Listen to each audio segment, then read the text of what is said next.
कायदा कोणासाठी आहे? दोन्ही देऊन जर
काही वेळी विरुद्ध आल्या विरुद्ध व्यापार करायला समाधान लागलं नाही.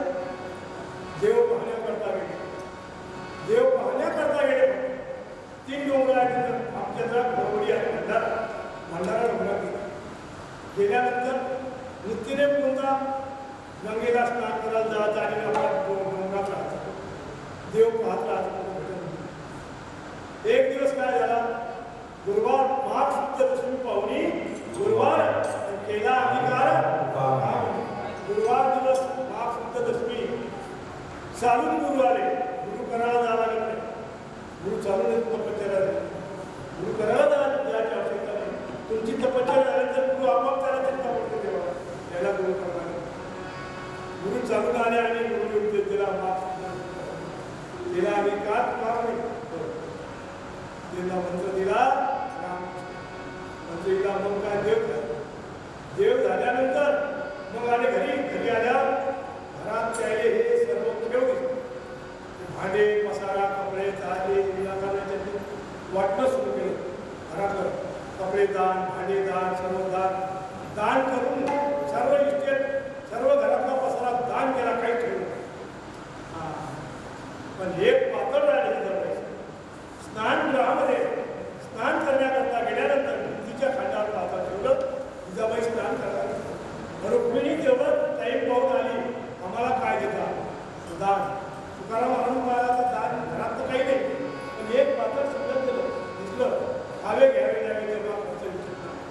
ते पातळ उचललं ते देऊन टाकलं. जिजाबाई आपल्या माझ्या पडतळीत जातात. पदर धरून दगड उचलला म्हणे मी या विठ्ठलाच्या महिमा. तुकाराम महाराज वेळा झाला.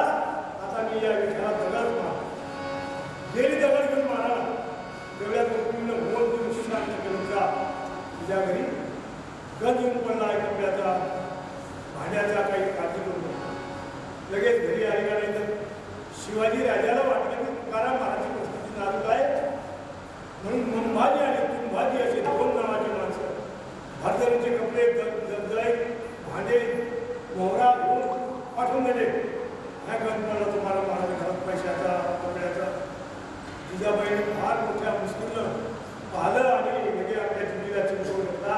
विनाकारण बोलले म्हणजे देवाला हात मारले. लेकराला एक असे हे महाग्या दोन्ही लेकरा बोलावं पोटाळून नटून धरून बसली. सगळे तेवढ्या तुकाराम महाराजची भेट पुन्हा आली. आल्यानंतर पाहतच आहे आमच्या घरात एक पुन्हा घातलं ठेव. पुन्हा तुकाराम महाराजांनी त्याने आमच्या घरात पाठवलं. तिच्या घरी पाठवलं.